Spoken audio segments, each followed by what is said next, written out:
All right, hey guys, how you guys doing today? We're going to do some artwork for the adventure we're creating for Eberron. You can see the cover here on screen. It's called Crystals of Mavar. It's for 7th, 8th level characters in Karnath, the nation of Karnath, on the continent of Corvair in the Karnwood, fighting undead, demons, and necromancers. Let me check my signal to see if I'm coming through or not. Check my volume. Check my signal to see if I'm coming through. Yeah, that sounds pretty good. We'll keep that. I'm going to do some real quick social media posts because I don't get the link until we go live. So if you're already familiar with the channel, you can skip ahead a minute after the fact if you're sticking around. For anyone that's catching this, yeah, bump it ahead a minute and I'll be there with you. For everyone else that's trapped here in space-time, my name's Phil Kearney. Hey, I've been, I create D&D or RPG games. I illustrate them and then I publish them online. And we've been building for Dungeons & Dragons 5th edition, publishing on the DMsGuild here for damn near 8 years at this point. And boy, I love D&D. I love all the IPs. We had a live stream last night of us using the new Bastion campaign, which uses 5e game mechanics to expand the scale of your campaign to include guilds, kingdoms, communities, super fun stuff. So let me fix my monitor here, get this up and running. Here we go. This is the book cover we made. We're on episode 40. We're currently on episode 620. No, that's my count. Thank you for new subscribers, by the way. Episode 609. So we've been here for a while. We're getting really close to being done. Currently, we're working on the Spectral Knight. We should, with God's grace, finish this today. Here is a Spectre, which is a lower, like CR2 undead creature. Here is a Wraith. Wraiths create Spectres. It's fun that the creature of shadow creates a creature of light. But that's how it shakes out. So there's a Wraith, there's a Spectral, and we're currently creating the art for a Spectral Knight, which can summon specters. But I thought when I illustrated it would be fun to do a mix of the spectral form and the Wraith. So we're kind of working both angles of it. And I think what I want to do right now is grab up some of this shadowiness here and start applying it to this creature. I'm not sure exactly how this is going to shake out. These are, this is, do this, Pauldron Radiance Force. This thing deals force damage on top of necrotic damage when it hits with its sword. And it's Phantom Sword. And so I wanted to have a mix of white and black energy to help reflect what's going on over here. So let's see, sword head, the head is its own thing here, and the armor is here. Actually, I think before we, no, yeah. Let's stay in this space. Let's put the flaky shadow underneath the Pauldron Radiance and the head and the sword, so that the radiance is front, pushing through the shadow. So let's try to see what we can do with this shadowy sort of texture effect now that we have the core build of the armor in place. Maybe I should actually put it. No, we'll keep it over the armor for now. So how do I want to do this? I want more definition inside here. So let's start here like that. And I just want some arm stuff going on down in here. So this seems to be a good place for us to start adding fleck and grit. So let's do that. And then we're going to use our cloud smudge brush. This is the same cloud I use when I do skies for Bob Ross paintings. Gonna bleed in and I know the sword's gonna block that, but I don't care. Oh yeah, this is gonna work. So let's go with that. Let's extend these ribs. Let's extend this frame here.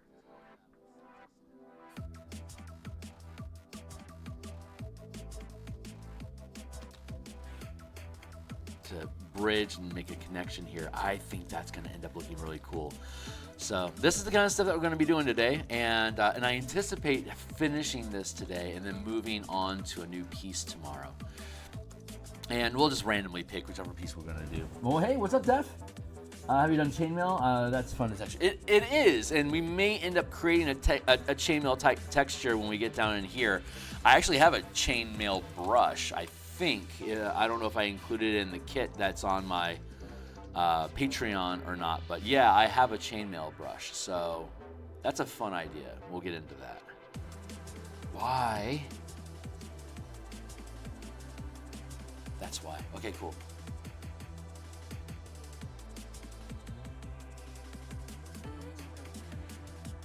I think, Def, I think you and I have a similar visual reference library in our head.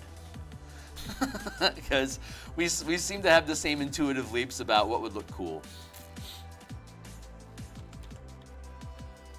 Yeah, full eraser there. We'll go here. I want those pauldrons to hang off, but not so severely. So here we might end up extending this out a little bit.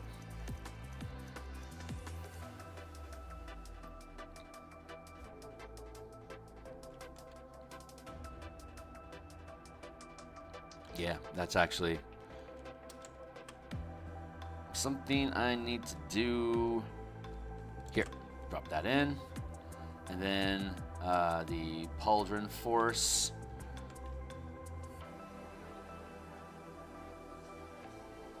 Extend that to here. Hold on, I'll catch up with you in a second.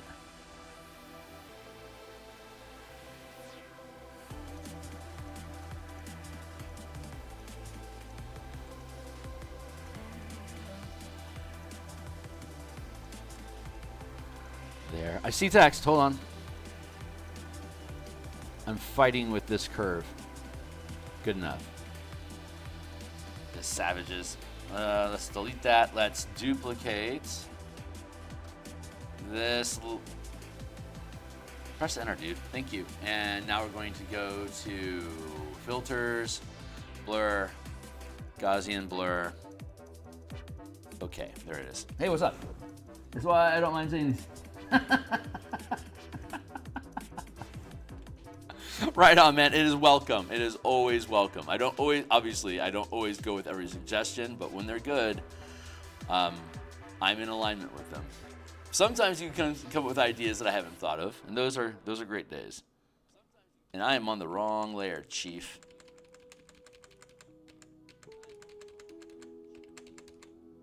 There we go. Let's get back to where we once belong. Get back, Loretta. Let's trim that down.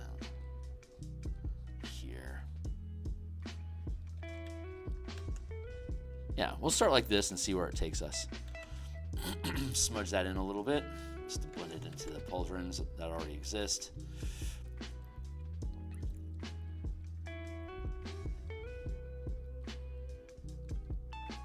So I'm going to create this broken fog effect, and then I'll see if I can go find the chainmail texture that we created, and maybe erasing using the chainmail texture would be a good way to go, so that we can add more radiance or more light effect through here.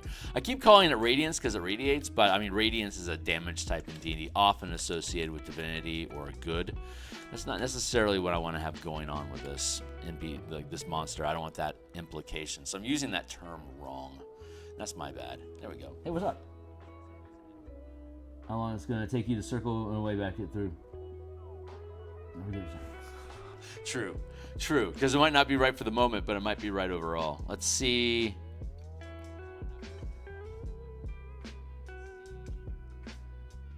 Did I include chainmail in this set? Nope, I did not. So let's go to all my other brushes. And let's see if we can go find it.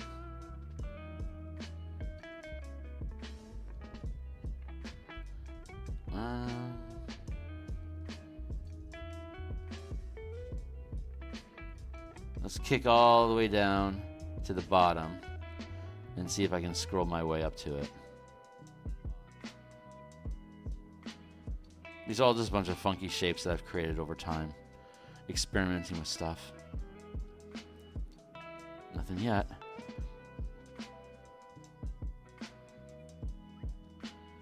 Nothing yet. Grass and mesh. Wood. Chains. There we go.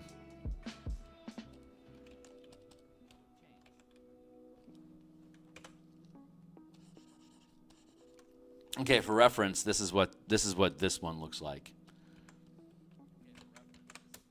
Let's find a patch. This is what the brush looks like. So when we chain it together, and then we can erase, makes a decent little chain pattern.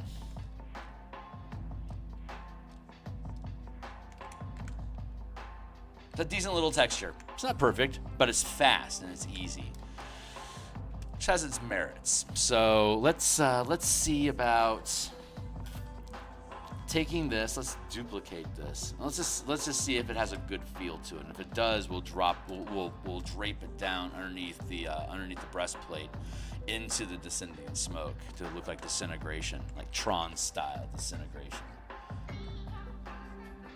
Let's see. We're at 100% right now. Let's take the eraser down to 30% and see how that does. I am not on a rotator. I need to be on a rotating spin. So let's go to, nope, that's not what I want to do. I want the brush properties. Windows. Brush settings.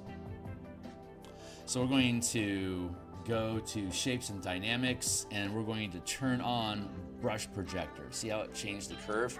Because I can now rotate the brush.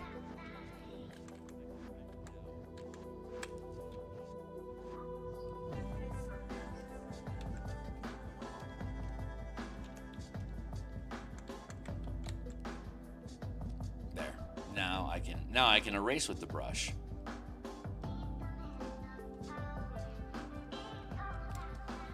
That's too light.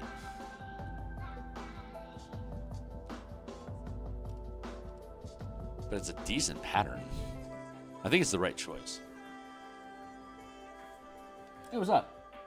Worth the erase. Yeah, if you really take the time to place them by society, then you following adjust as previously create depth. That could look really cool. But as you mentioned, this design. If you really want to take the time and place them in black precisely, and then follow them just as previously create depth, that could look. Oh, I see. Like offset a little bit, so like there's a darker, like a more solid foreground, and then fade behind it. Maybe I understand what you're saying there, but I am going to up the. That would require very precise placement. It's probably, with this particular tool, it's probably not worth the squeeze. Let's see what happens if I hit here. Yeah. That doubling down is adding enough grit and texture to it to feel more like chain. I like that. I think I'm going to fade this whole complex and then use that as a base. That's not bad. Let's drop that in, fade it a bit.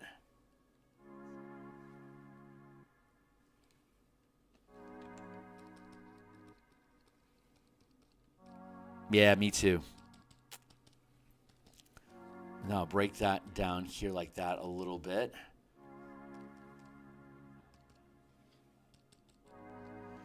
And then we'll keep that. So let's go back.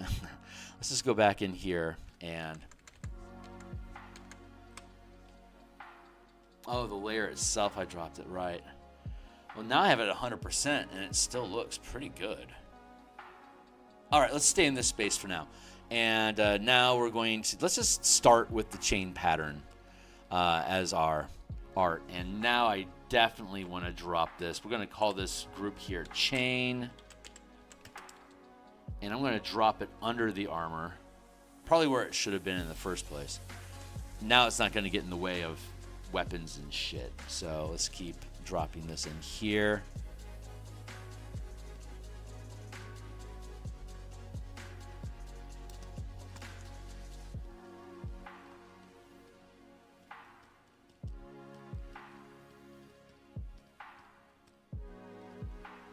Maybe something like that'll end up looking cool. So let's duplicate the layer just to save ourselves some time in case I hate it.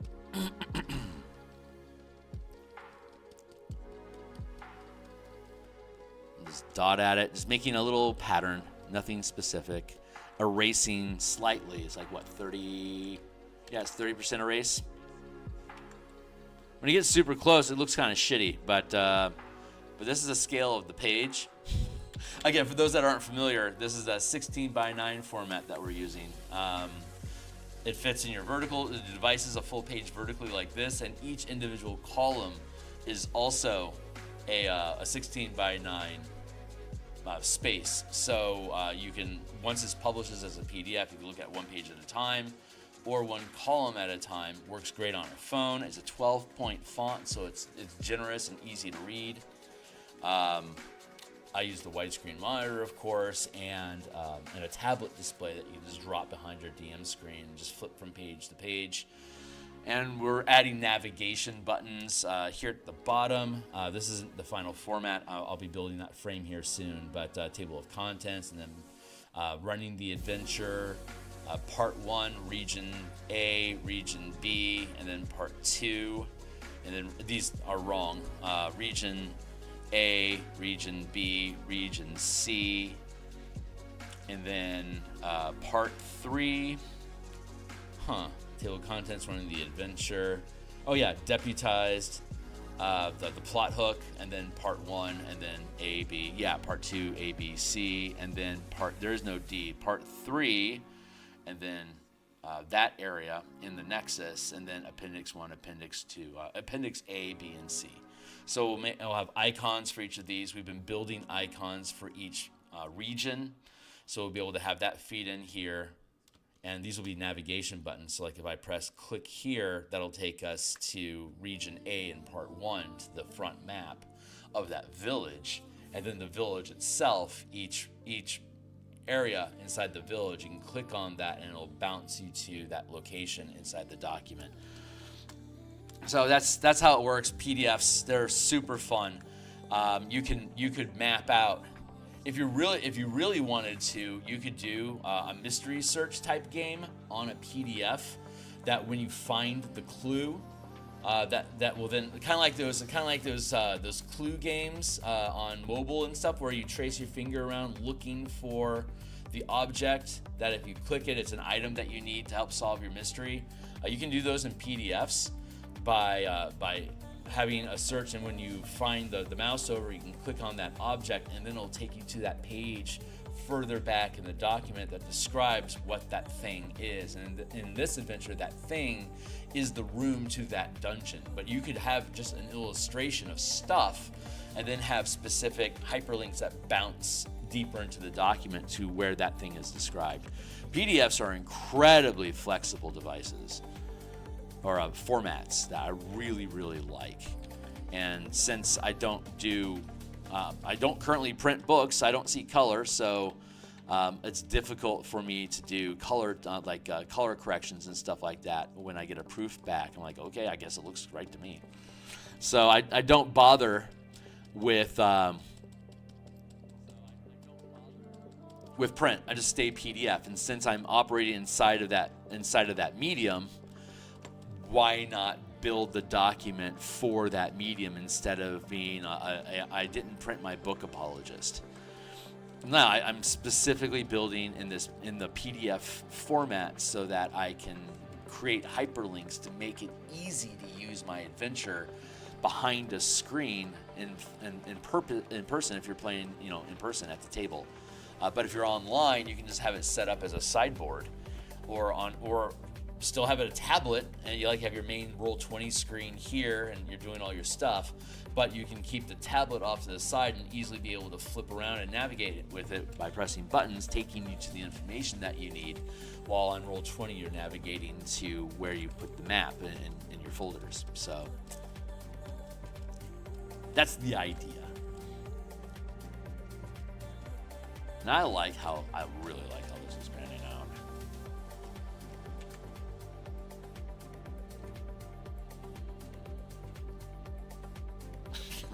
That looks pretty cool. That does look pretty cool. Okay, so let's get rid of that. I think I want to have... Yeah, I don't need that anymore. I think I want to layer some more of this stuff in, so I'm going to create another one here. I'm going to put it in the background, and just some light stuff around it here like that.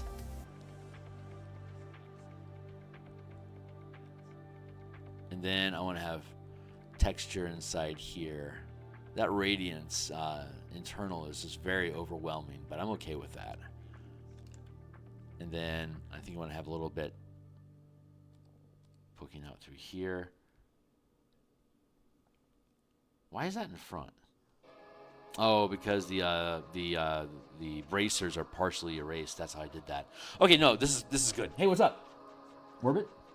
If you ever do decide to orbit, I'll check your colors for you. What if it had a cowl? Huh. The cowl would have to be over. That's an interesting idea. I hadn't thought of that. I am happy to explore that space. Hold on. Let's add some more depth here with the chains.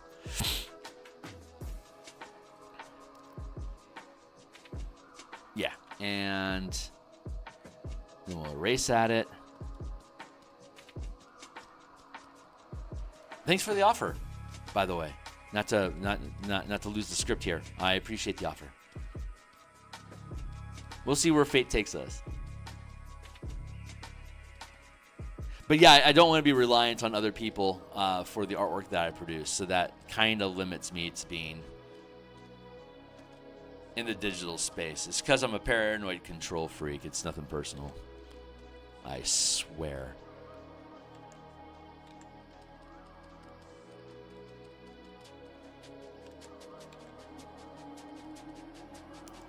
There we go.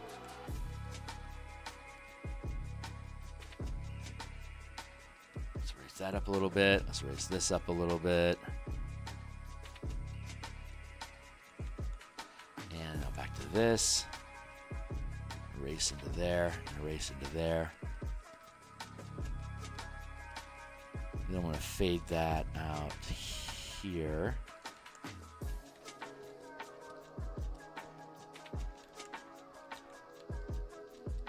All right, let's try that cowl idea, because that's fucking cool.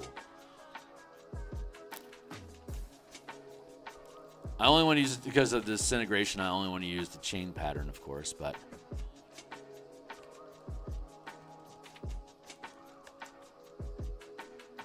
this is probably not going to end up the way that I want it to. What I would need to do is actually create a fucking shape. Come on, Kearney. Let's go to head.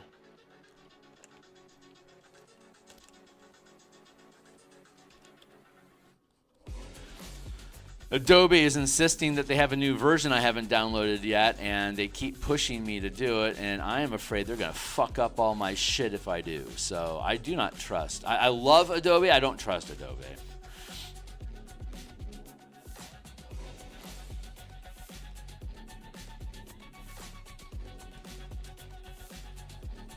I'd have to get rid of that wisp on top, but that's a small sacrifice to pay for a spider piece.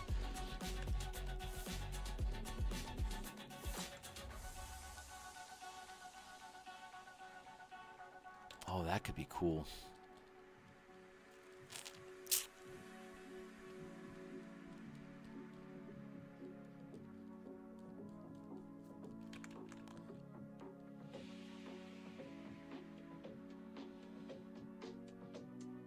there's some potential here. Let's play with it a little bit.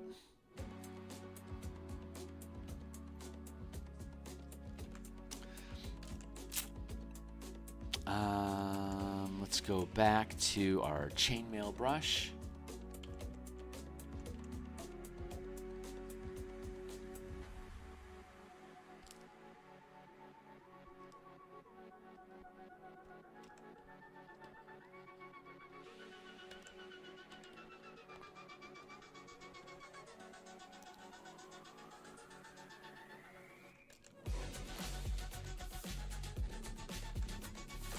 So I'm going to erase this down.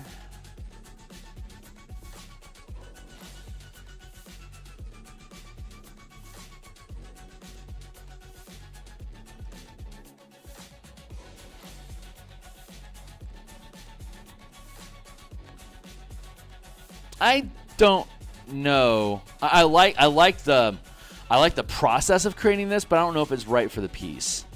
Let's just take the let's take the time and fill it in to see if it works.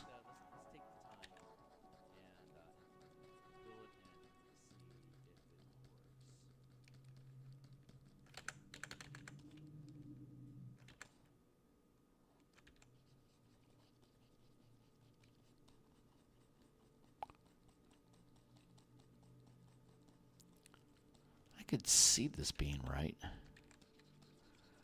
Erase all that down here like that, and then there. It's a pretty good texture brush. It does really interesting stuff.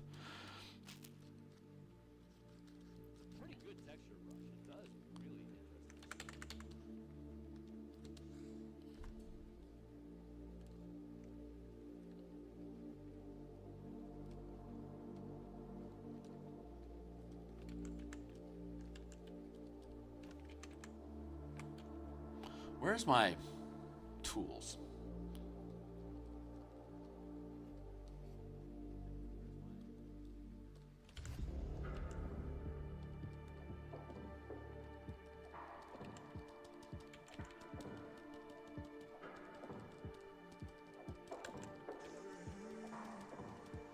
Maybe. I'm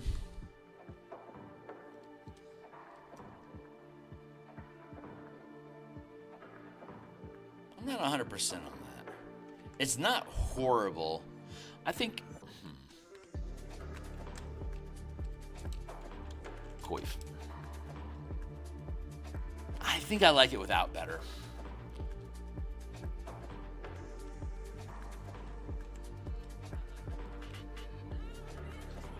He would have to start this under his helmet after all. Meh. Yeah. I don't want to. I want to leave him helmet free. Hero status and all, barefaced, for the camera. Okay, I like that armor texture. I'm really happy with that. Let's add some more disintegration over it.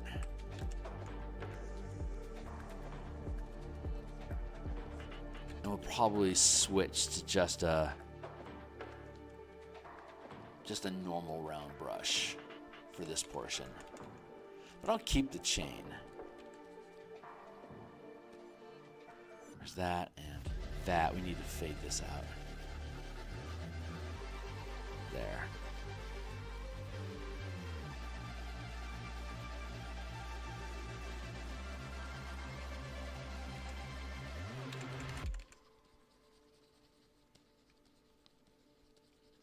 There, and clean this up in here.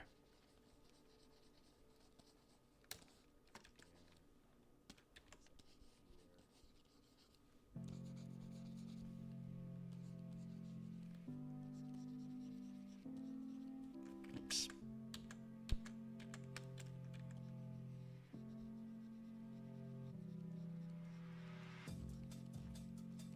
Let's clean that up.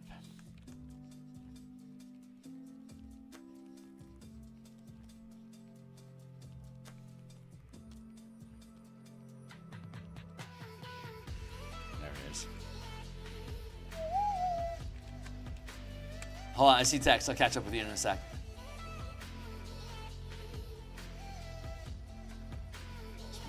hat up. What? Yep. Coif, cowl. Right, cowl, not coif. Kearney. Let's go down to, yeah, we're keeping that. We're keeping that. Actually, I want to pull on this to make more shadowiness.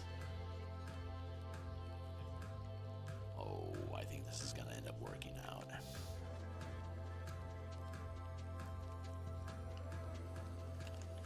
I need to bulk up that arm a little bit, though.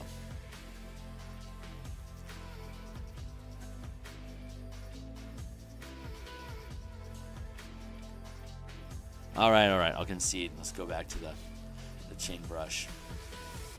Too strong.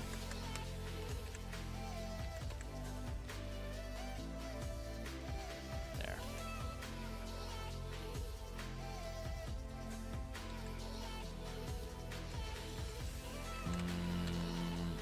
Pull.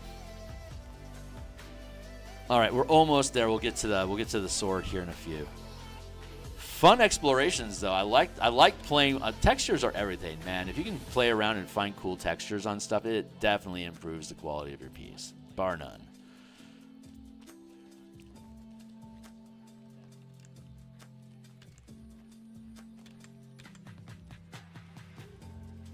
Feed that together.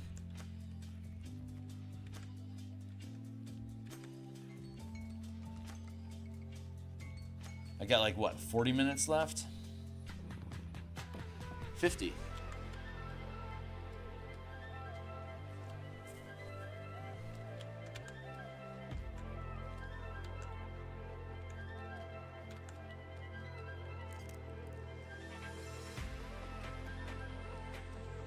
Yeah, this is feeling pretty good.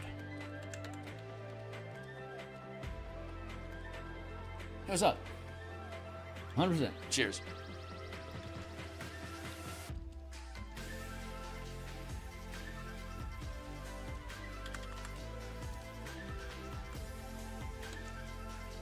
Another layer. Another level.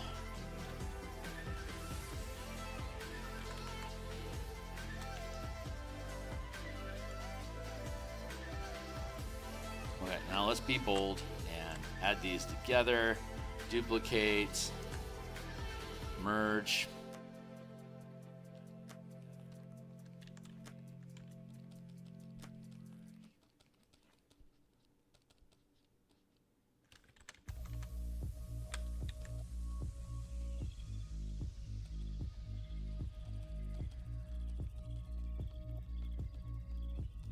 I'll lighten this up in here.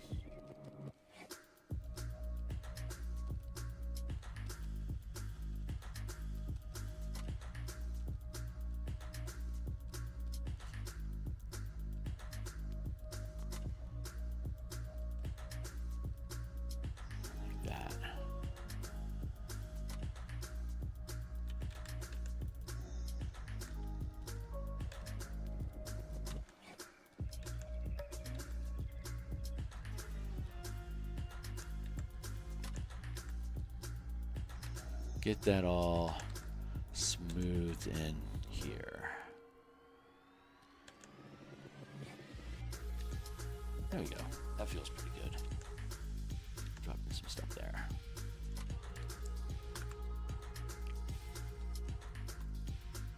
I like that. Feels pretty good.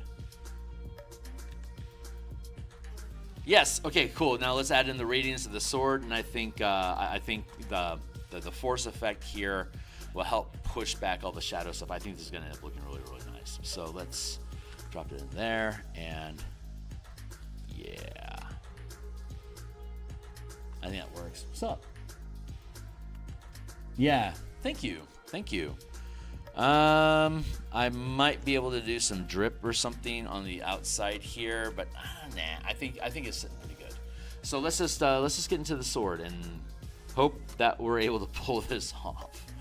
The swords aren't necessarily easy, but lucky for us, it is largely just radiance. So I keep saying radiance because it's glowing. That's not the actual. It's a force effect. Radiant damage is a thing in D&D, and this is not that thing. I'm going to use the outline, the sketch as our to help define our space here. Boo boo. I'm going to use our.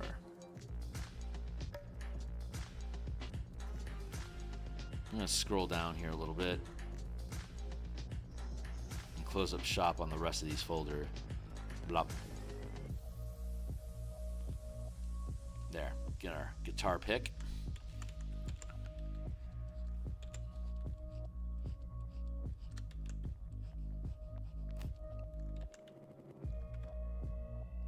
Oh yeah, this is gonna work out.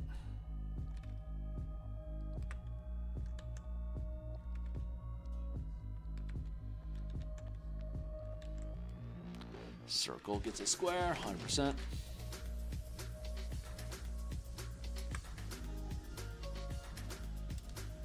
Yeah, I'm ignoring the line there because that angle was wrong. That actually feels like, feels pretty good.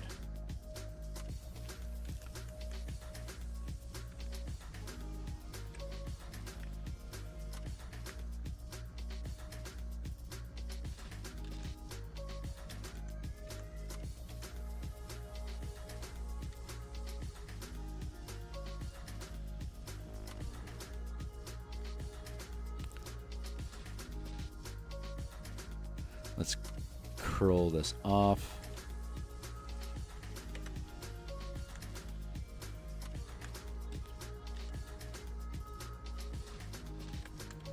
What the hell is going on? I'm on the wrong layer. Come on, Kearney. There we go, buddy.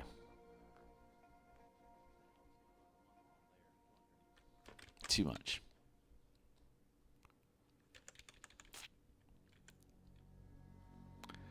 There we go. And then let's clean up underneath here.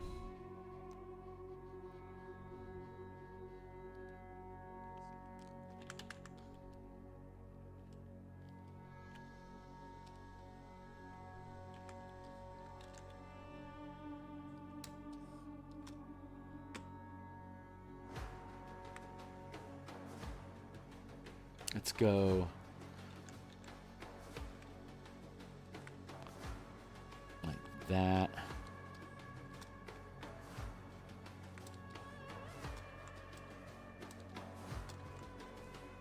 Not 100% perfect yet. What's up? Here's another opportunity to do something super cool. Let's see if it feels like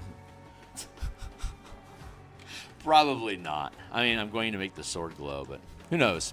Who knows? I am not going to assume I know what you were thinking of. While filling his natural habitat can be unexpected and jarring, but with the content of the piece, it's just beautiful. Bless you.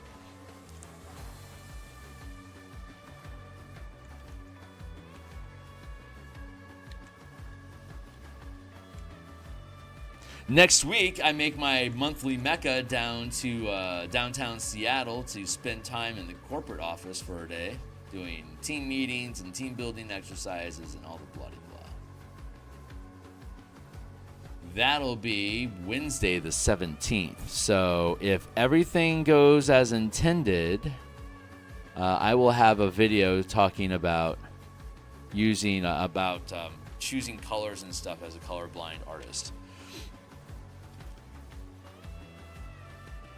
Don't know if I'm going to get it done yet or not, but that is my intention, is to build the video and then release it when I'm absent on the 17th.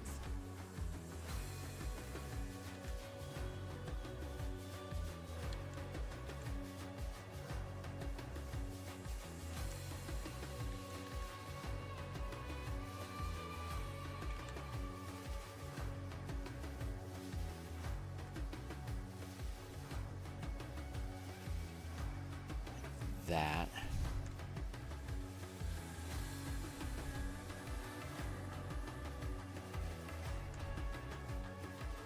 And then we'll be able to remove the sketch once we have all this light filled in. Spectral energy is probably the proper term for it.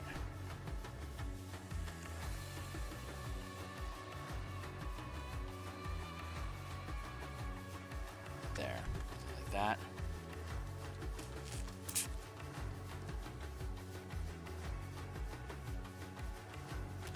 merge these down. And duplicate. And filter, blur, Gaussian blur. Not bad. Not bad. Okay, so I could call this done, but we've got 40 minutes left, so maybe we'll just fuck around and find out a little bit.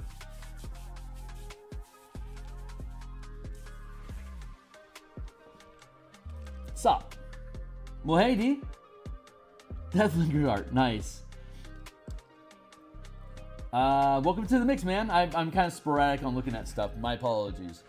So let's see. Hey, what's up? Found searching for art. Hey, badass, man. I do this Monday through Fridays in the morning like this, and then I do game design in the evenings. Last night I had it's like a 4-ish hour session, 3.5 hour session. Building communities on an asteroid belt in orbit around the campaign world of Eberron for Dungeons and Dragons.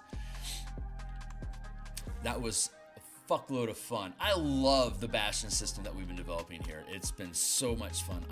I'm a little intimidated about structures and interior spaces like tables with stuff on it and shit like that. Is a big mix of both organic from people and hardline materials.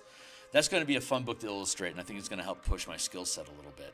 But I think I'm pretty happy with this. Let's just mess around for a minute and see. So here was the Wraith, and it doesn't have that same sort of flaking shadow upside down effect that I wanted for the armor, so I might mess around with that a little bit, but I like how the Spectre aspect of this is coming through. I'm pretty happy with it overall, but I think let's go down to the Pauldron armor. Yeah, let's go back to armor. No, chain. Let's go back to the chain. And how long have you been doing art? What's your style of medium? Thank you. I'm an artist too, not great artist, but I enjoy looking up. You know, it's a matter of persistence, man. You can be a shit artist, that's fine, but eventually you figure out what your groove is, and then what had been shit previously starts to be realized as, oh, this is a cool thing I'm doing. Can I make some sort of like shadowiness come off of here and here?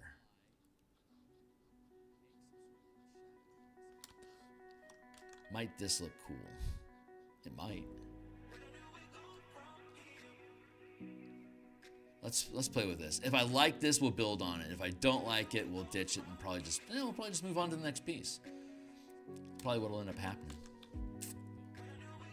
But yeah, let's see. That upside down comment about this stuff made me think maybe we can have some floating shadow grit coming off of this guy.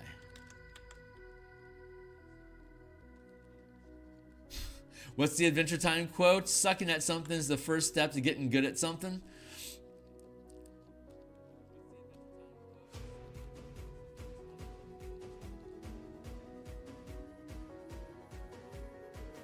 Tex, what's up? I've done art since I was 3 or 4 years old. Oh, right on, man. Cool. Phil, what do you think about his haze being heavier than air?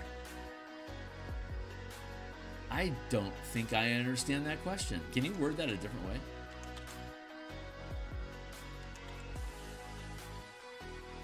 $10,000 hours to be an expert. That's... I will contest that. Maybe I'm just a slow learner. I've definitely had my 10,000 hours. I'm 50 now, and I got serious about it when I was 14. So I probably have close to 20,000 hours. So, I mean, well, you know, everyone learns at a different speed. Maybe I'm just slow. But with God's grace, I'll get here to old age and still be able to do this for another 20 years and log in 35, 40,000 hours before the earth takes me again. I don't think I like what I'm doing here. It's not horrible, but I don't think it's great. Flowing down instead of up. Yeah, Yeah, that's what I was going to do over here, and that might end up feeling more reasonable, realistic. I think it'll end up working with the bracers.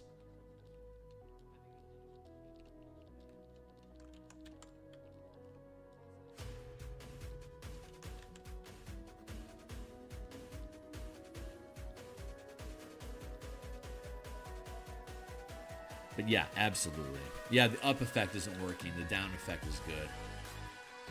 Just get out of here. Get the hell out of here. Ever see a man say goodbye to a hat before? Yes, once. There's a Simpsons episode with Hank Scorpio. He's a James Bond villain that starts a new nuclear power facility to power his death ray, and he hires Homer as supervisor because he works at a nuclear factory. It's such a great episode. Hank Scorpio, that's the villain's name. You can look that up. He's probably on YouTube somewhere. It's so worth your time. So fucking funny.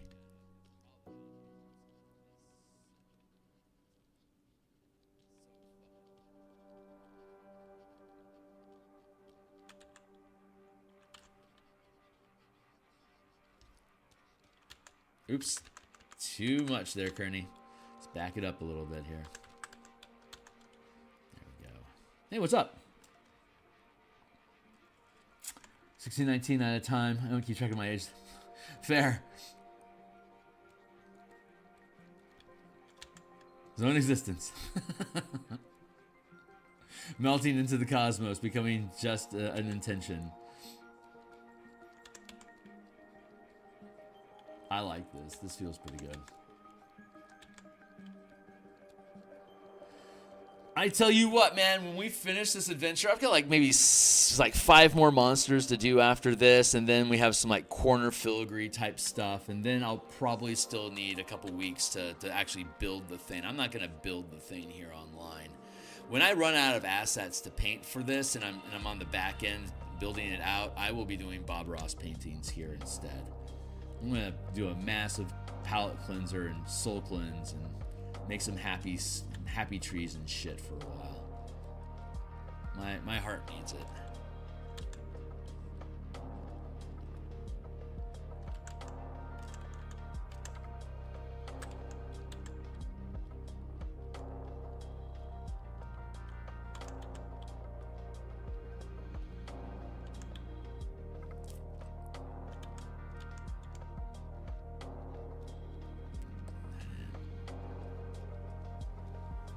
Plus, I love doing landscapes. If I go too long without doing a landscape, I get a little itchy.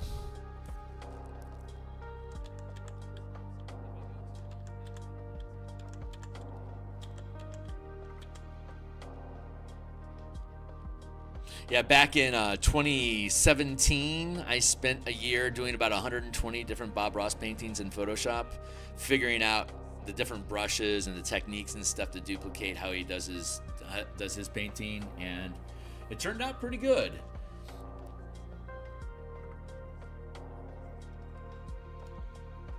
I like how the glow doesn't completely fan out. It just, yeah, right on. Yeah, I think this is working pretty well.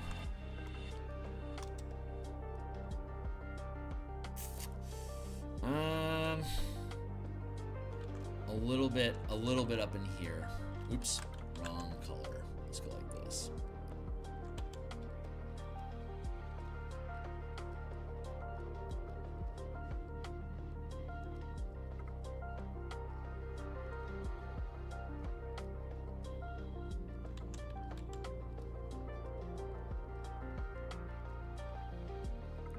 Blend that in a little bit.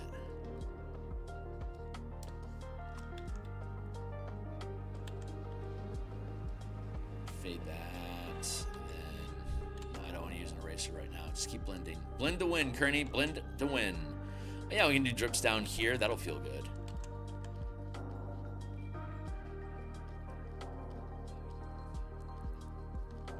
Now we're starting to get that shadow dripping effect from one piece to the other that I was intuiting earlier on, but didn't find our way to. Now we finally found our way to it.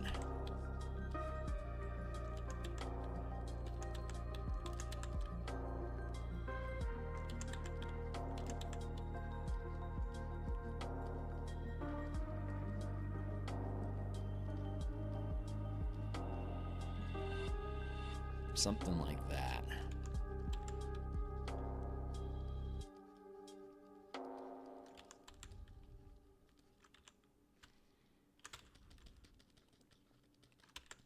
Nice. Okay. Yeah. This is roughly what I was thinking. We found our way there. I like this. I like this a lot.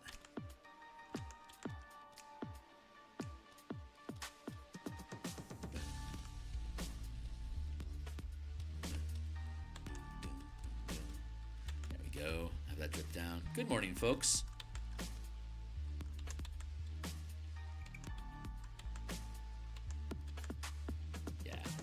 I see some text. Hold on, I'll catch up with you here in a hot second. I can't look at the screen and text at the same time, you know. I'll call it a limitation of my inability to like make my eyes go in opposite directions. That'd be cool. Imagine if Bob Ross was alive today and his YouTube wasn't run by greedy assholes. Yeah, no kidding. He would be in heaven. Totes. Absolutely, my man. I like how the glow doesn't completely to love hunches, but I don't do them enough. I mean, there's a lot to them, right? Great person.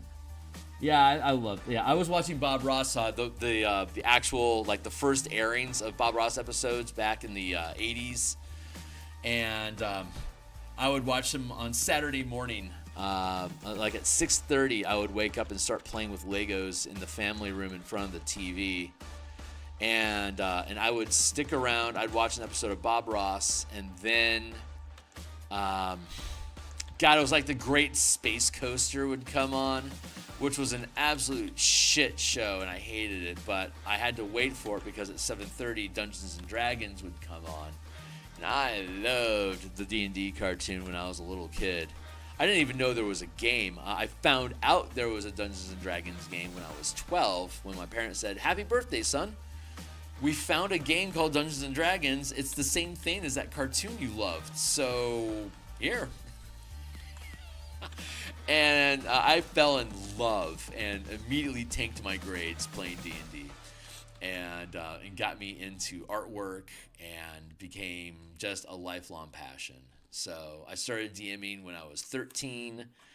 And I've had, off and on episodes with it, but for the most part have been cracking on pretty much for 37 years running games. So I've been around the block a few times, I guess. Let's add to this here.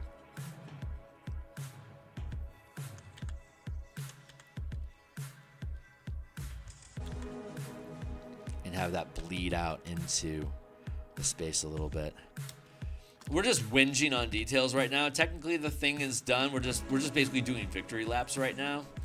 I should probably move on to the next piece to get something new going, but I'm having fun geeking out here. I'm not doing this. If I was doing artwork for speed, I'd probably go to AI. I am specifically doing what I guess YouTube is now starting to call slow art. For the love of the sport, for the love of the game. I'm taking the time to do the details, to build the thing, because I started doing game design because I wanted to be my own art director. I kept getting commissions for books that didn't excite me, that I'd find a little bit of joy in figuring out how to depict the whatever it is that I was depicting. But for the most part, I wasn't really enjoying the projects that I was working on, and back in the early 2000s, when broadband became globally available, I was competing against people that had, a fifth of, could operate on 20% of the same income as I had and have the same effective level of living. I didn't want to move to a different country, viable option, but I didn't want to do that. So I, instead of abandoning the freelance industry for being outpriced, I just decided to make my own books. So that when I sold a book, it was actually helping pay back the time that I spent in the illustrations making the book. That was the intention.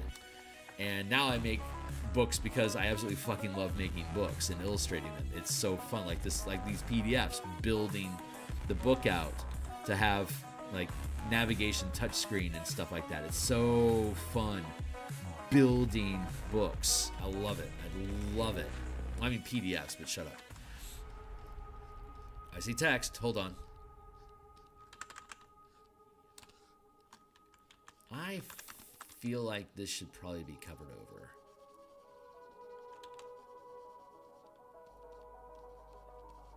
And then I'll catch up on the text. Oh, I like that. It has like this shine through effect. That's cool. Yes, 100% right choice. What? What's up? The only show I remember watching when I was younger was Never Ending Story. Oh, yeah. Yeah, that was a great movie. But hey, that sticks with you not remembering things, Death. So way to be on character. Falcor. Let's pour one out for Falcor.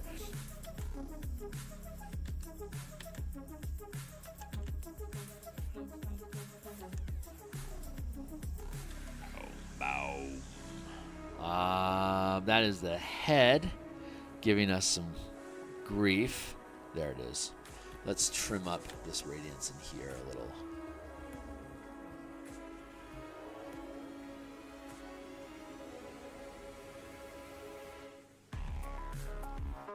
I don't know. Maybe we'll call this one done.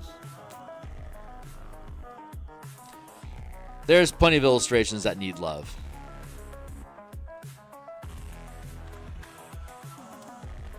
All right, I'm going to call this one done. I'm pretty fucking happy with that.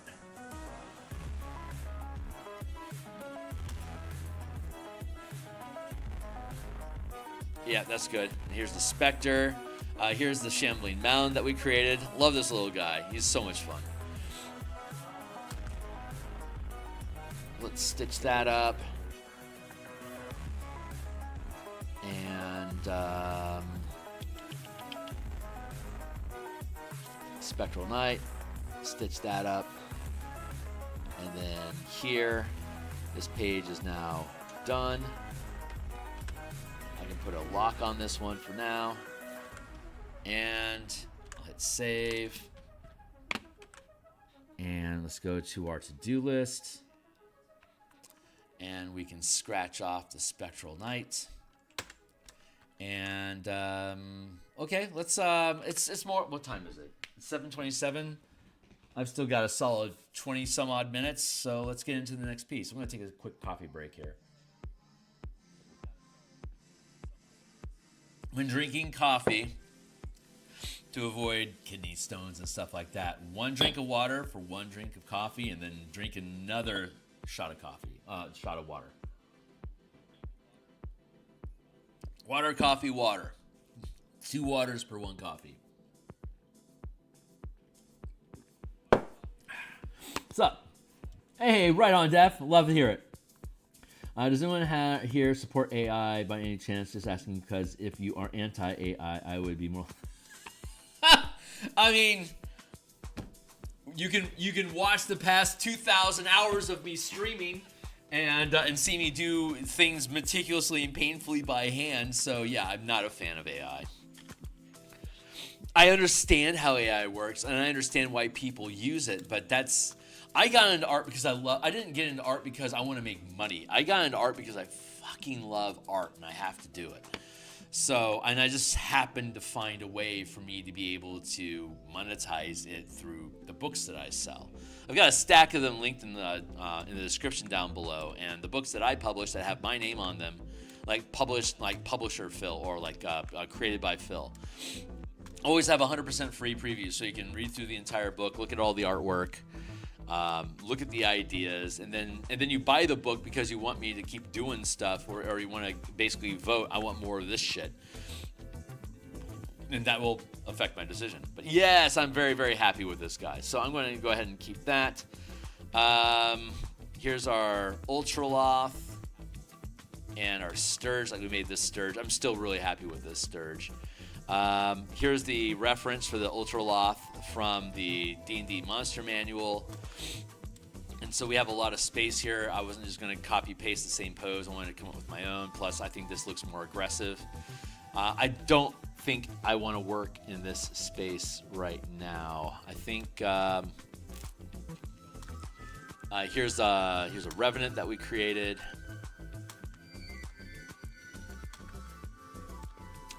We have Roper art, but okay, so get ready for some stupid fucking looking art.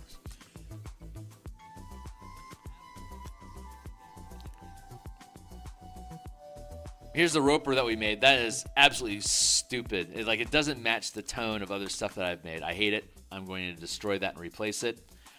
Here's the Shadow Mastiff that we made, which also looks intensely stupid, but I like the design style of it. It just looks like shit. So I'm going to we're going to start with the Shadow Mastiff to destroy my shame and replace it with pride.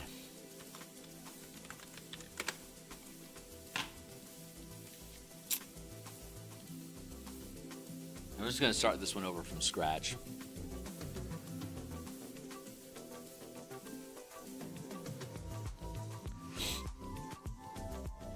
So let's make a sketch.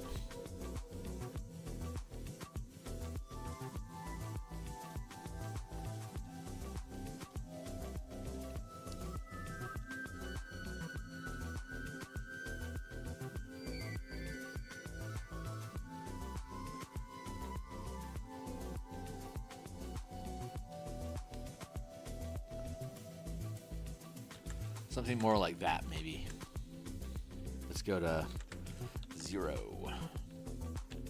And since it's a shadow creature, I don't have to be awesome with the anatomy. It just doesn't need to look stupid, you know? And that was a very stupid looking illustration.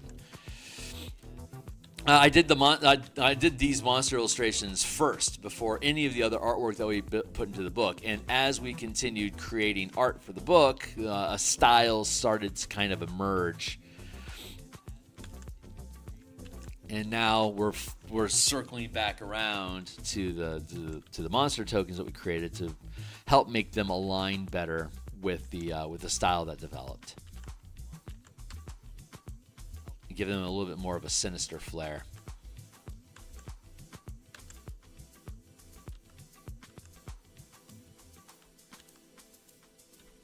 Hey, what's up? The guy is bad in general, but it's a bit soulless for my liking, to be honest. I'd rather see it burn to the ground.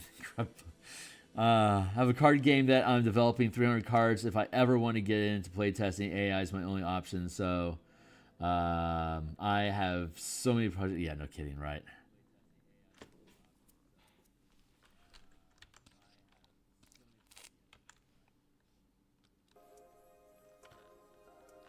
I understand the desire for people to use it. It makes perfect sense that they would. The technology is there; they want to.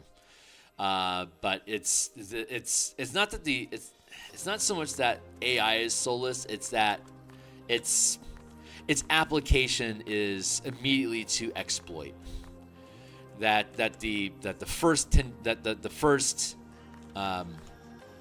use of AI was to steal other people's work to learn, for the thing to learn, and that it was taken shadily. It's built on unethical decisions. Like the people that are making it are unethical.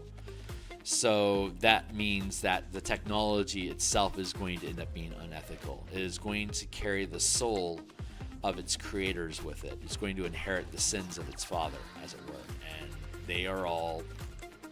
They weren't even... They knew what they were doing would be looked at as shady, but they did it anyway for the profit that they could achieve. And that... I don't blame the technology. I blame the people that made it. They're the ones that are fucking everything up.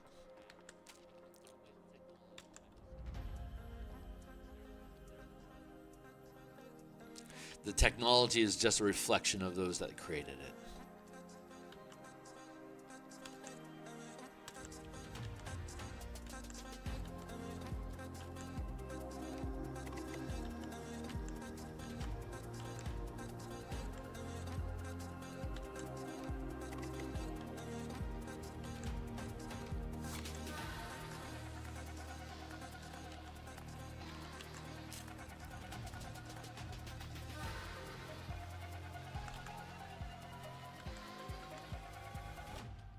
let's create a little bit more space to not crowd it so much. I'm gonna drop it down here.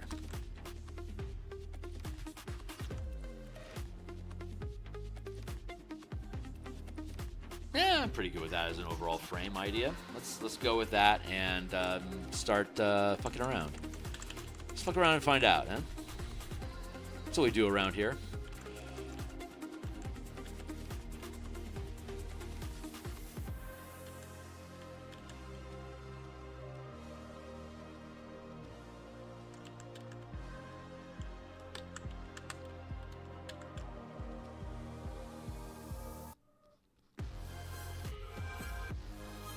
There was a Star Trek episode where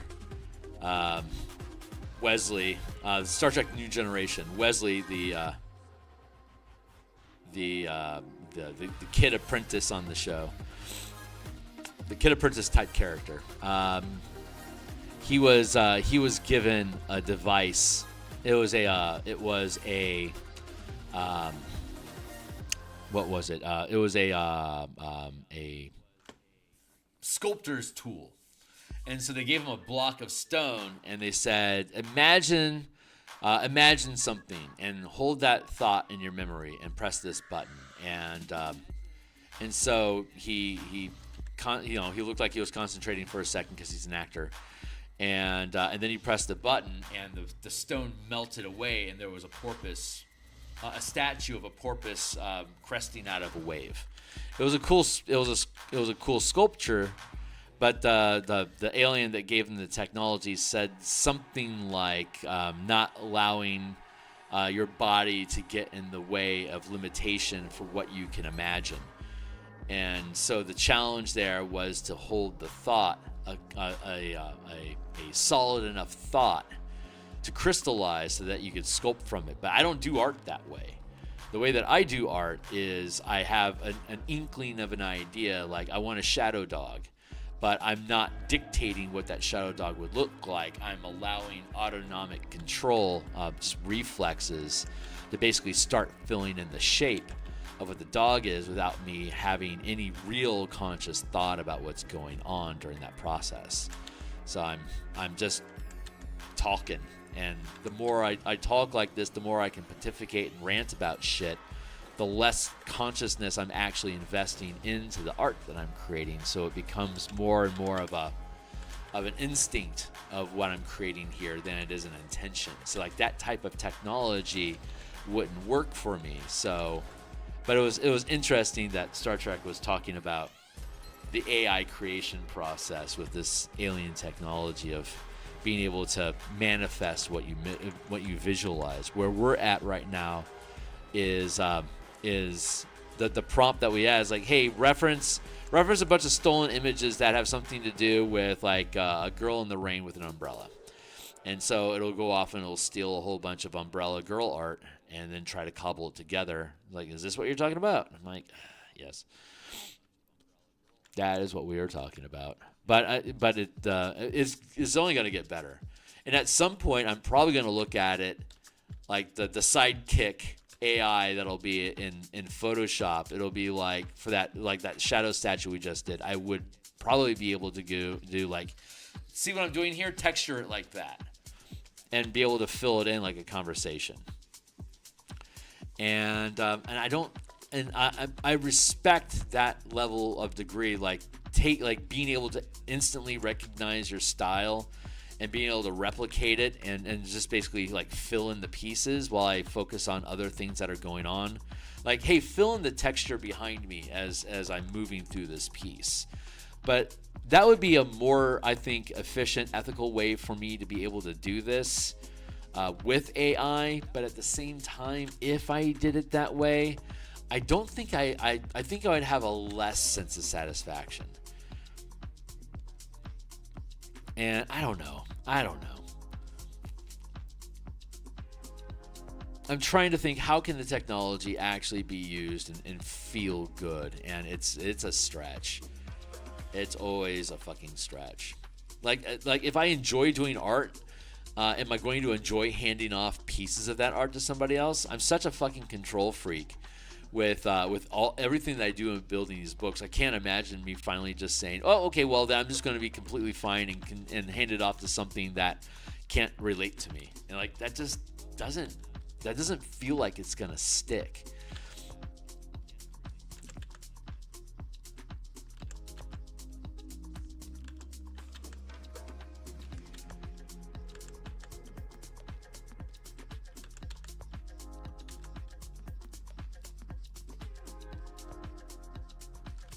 Like that's just so antithetical. But the people that want to use AI, I don't really think they're like artists. I think they got into art because they wanted to produce things and don't care about, like, if I can produce this quicker, fantastic. And not to be a snob or anything, but I think the big difference between art and illustration, that's not the right word. Art and production is the journey, while production is the destination. You know, that's, I think, the big difference between these two camps of thought in the world of AI. It's the AI bros want to get to the destination without any journey. I don't want the labor pain. Just give me the baby. Famously from Ocean's 13, right? But I like the labor. I'm in it for the labor. I'm in it for the grind. This is my meditation. The more I can turn off my brain and just let it float, the faster and better the pixels flow for the style that I build. And it lets me just open my mind up to whatever it is that wants to flow out of it. And I live for that connection, that float, that disconnection from process and thought. Yeah, the issue I have is that it wouldn't feel so. Exactly. I'm catching it to where you guys are at. I think so. Art, it will always be around, but like bell bottoms is still yeah, exactly. Whatever it is that people appreciate, they're going to end up doing. I need to fix my screen here a little bit, I think. There.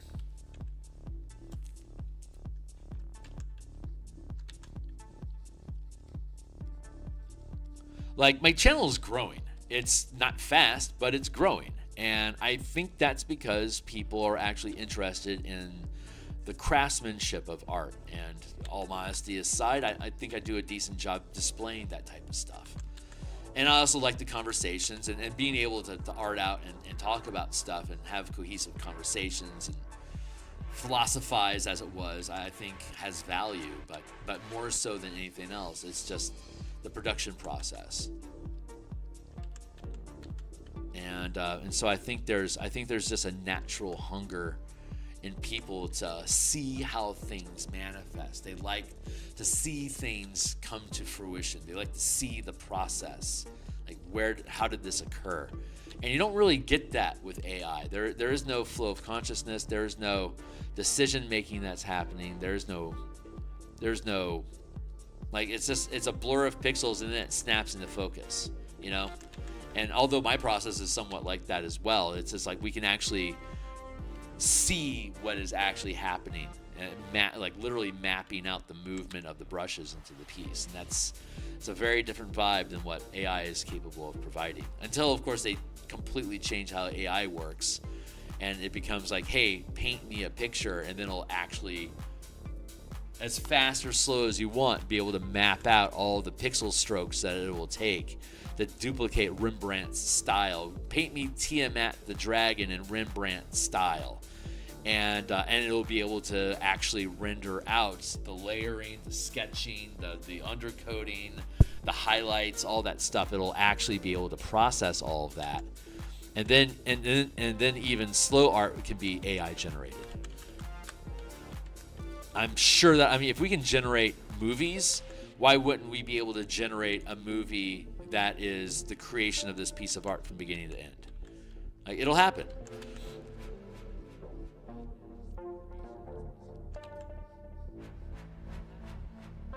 Let's curve down that hip a little bit more.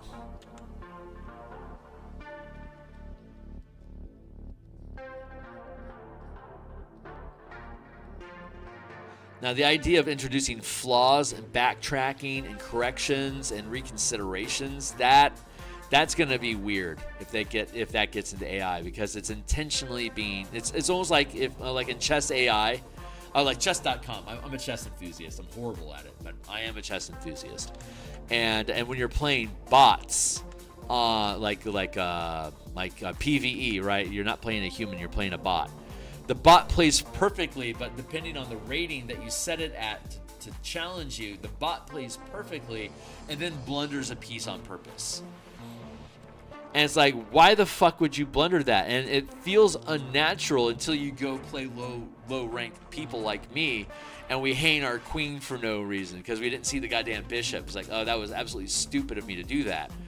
And so the low elo, the low rating bots are attempting to duplicate stupid decisions that people actually make. Like at this rating, the way that chess.com works is at this rating, at this position, how many games do we have of the 100 million games that have been played on chess.com? How many of them at this elo, what was the most common move that they made next? Hang the queen. Okay, well, we're gonna hang the queen. And it's like, that seems stupid until you actually play live people at that same rating. It's like, oh no, wait, people actually do this all the time. It's actually an accurate representation. So building in flaws is like AI right now doesn't have like a difficulty setting or like a competence slider. It's just as good as it can possibly be with the most vast amount of information available to it. So I like this one better.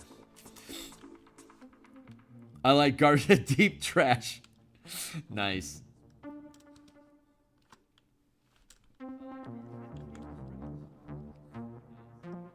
It just shows up on my feed.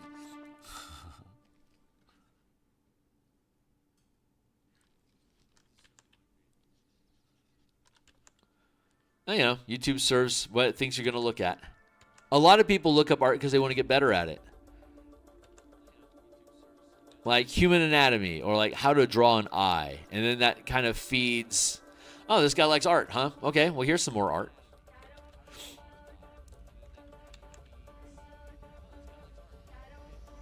No, that's not the right way to do that. I don't want it just to be, this is pretty static. I'm not sure if I'm actually happy with it or not. I'm not unhappy with it.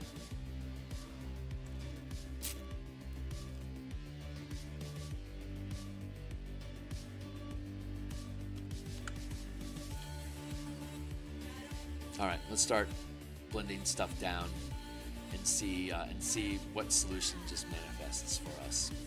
So I have faith that I don't really fail at art anymore. It's just how much do I have to tussle with it to get to where I want it to be. I say that as I utterly fail this piece, lols. I mean, the whole reason I'm doing this piece right now is because I failed so bad with the Shadow Mastiff. But I did it well. It was just a stupid composition. So in that sense, I most absolutely did fail. I failed with this fucking Roper too. Like I'm not saying I don't fail. I'm just saying that I'm able to complete pieces that I start and be satisfied with their completion. That I reserve the right to come back and hate the piece later.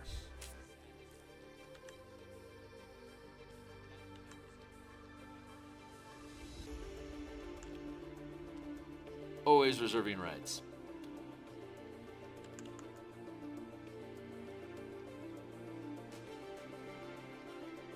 My coffee pot just sighed at me. It's like, whatever, Kearney.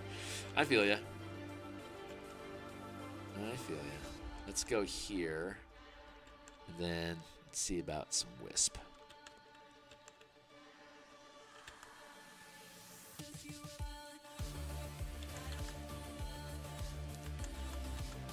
We'll start off here, and then we'll probably like this, like we'll be able to push this Wisp into the frame of the Shadow Mastiff, and then have this darker push out of the frame. I think this is probably going to end up looking really cool.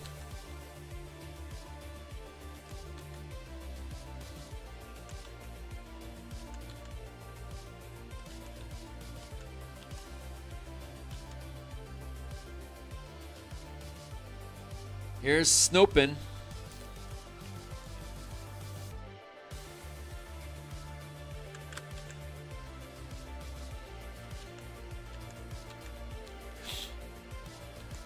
One of the villains in here is called the Houndsman.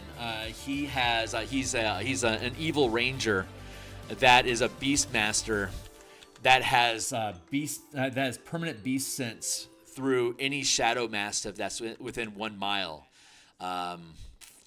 Kind of like as though shadow mastiffs are familiars to it. And it can see through one mastiff at a time, and it can switch targets as a bonus action. So mastiffs that are running around inside of the manifest zone are basically spies. That if they detect the characters, there's a chance that the main villains will know that the players are coming and plan accordingly. And the enchantress that's in the party, Karen the Enchantress is her name. She has a flock of imps that she can similarly see through while they're active. And, of course, the imps are invisible, so they're an utter nightmare. The shadow mastiffs are shadow creatures, so they hide naturally in shadow. So there's a lot of fun stealthy type creatures that are running around that'll get the characters if they aren't careful. I love how this is turning out. I had a chance to sit back for a second, and I end up liking this. So I'm pretty happy with where we're at. Hey, right on, Def. I will see you on the other side, my dude.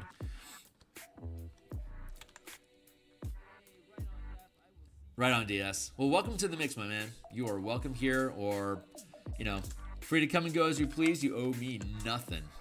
I just appreciate you taking some time and checking out my shit, helping me build up some numbers, and have a chance to share the ideas that I do. I'm going to be back later on today. The Soul of the Artificer is available to common plebes on D&D Beyond today. I'm going to pick that up. We've been rebuilding all of the character classes in D&D into the color mana paradigm for Magic the Gathering, so that we can basically convert D&D 5e into a Magic the Gathering role-playing game.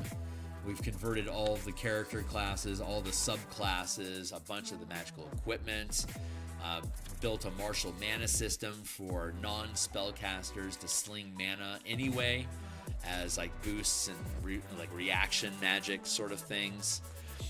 But the Artificer for 2024 is officially released in the Soul of the Artificer. So we already have an Unearthed Arcana version, or like a playtest version of the Artificer, but now that it's officially published, we get to make the official conversion for it. And we'll be, assuming I have time, I can pull away from my day job and jump online for a little while. We'll probably do that, I would reckon, like around 2 o'clock. And it's almost 8 o'clock here in Seattle. So I'm going to have to actually take off here in just a minute or two, because it's almost 8 and I got to go to my day job. But if all things work out, I'll be able to take a lunch and spend a little bit of time basically going over the character class options of the new Artificer and build those out. And then on Saturday, when I do my Magic the Gathering conversion streams, we'll be going into all the subclasses, the types of Artificers, and build those out using the Magic the Gathering color magic paradigm that we published. To have those ready for playtesting. So in the Kaiju campaign that we're running, if anyone wants to play an Artificer, they'll have an opportunity to explore that using the color mana mechanics that I built. Hey, what's up? Successfully a Discord server going to build up your community more than YouTube? I've got a Discord. It's linked down below. It's free access. Anyone is welcome to be there. It's not super active right now, but it is slowly but surely growing in numbers. We are small but mighty. It's where I do all my playtesting for my games as well.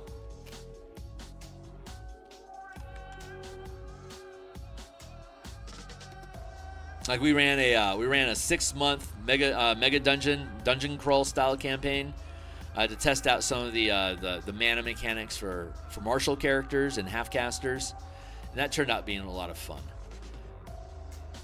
So I'm going to run another playtest on my Discord starting in February for the Bastion mechanics and the Kaiju Mecha rules for Dungeons and Dragons Spelljammer. And we've been building out that campaign that we're going to run it in. We've been building that out on Mondays and Thursday nights. Like last night, we were building out some of the asteroid communities that are in orbit in the region that the characters are adventuring in, and creating some interesting locations and scenarios and factions and stuff. It was a lot of fun. So worth your time checking out if you're into D&D stuff. Let's drop this in here like that.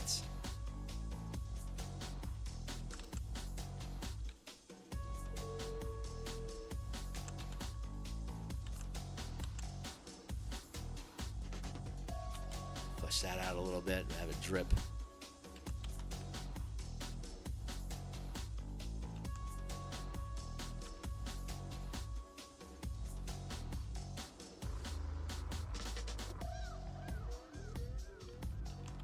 Oh, this is totally working out. Okay, so we're not quite done with this, but goddamn, we hammered through that, didn't we?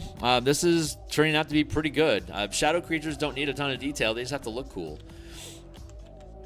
My original version certainly did not qualify as cool, so it was fun building this one out.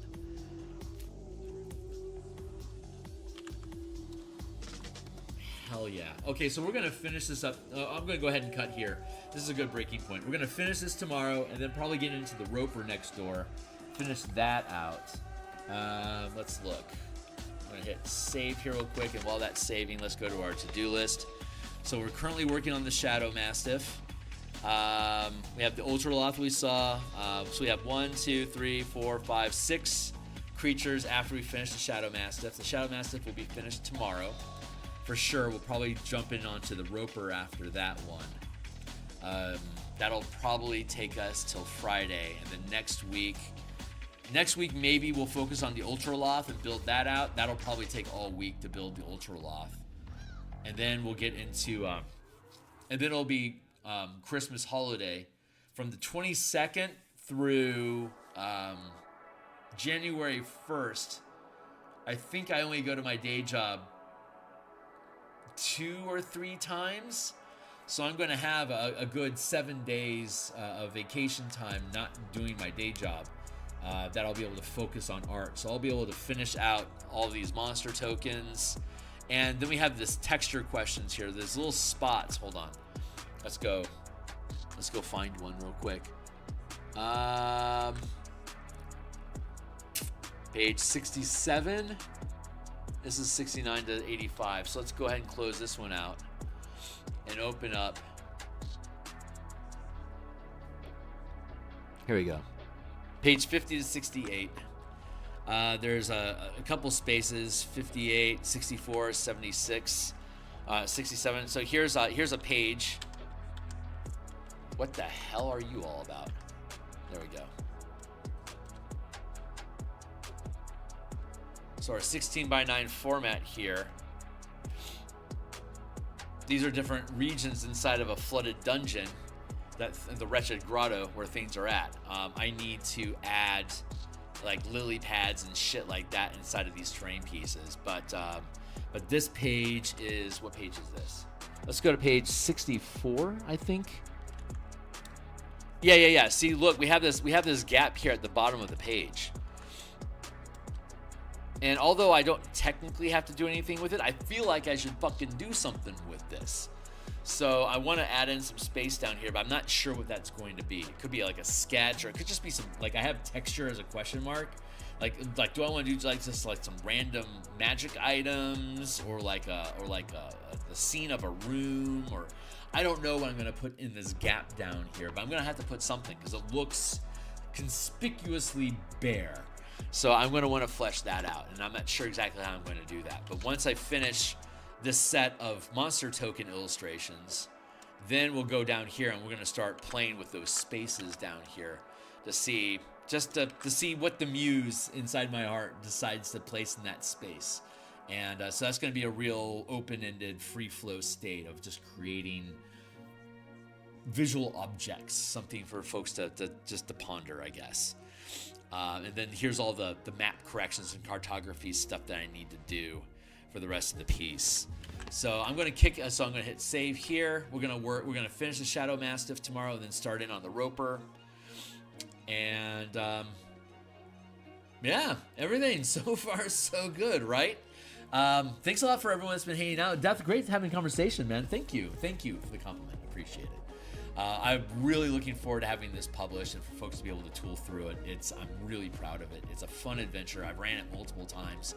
We've had a number of different DMs also run it for their groups, and they all liked it as a toolkit for them to build ideas with, for their team to fuck around with. Yeah, so that's it for now. I'm going to bounce on out of here, and I'll be back later on today. I'm hoping I'll be back on in about 6 hours to start converting the Artificer into the color mana paradigm. So anyone that's interested in MTG D&D, be welcome to stick around for that as well. And I'll see you guys tomorrow. Thanks a lot. Cheers.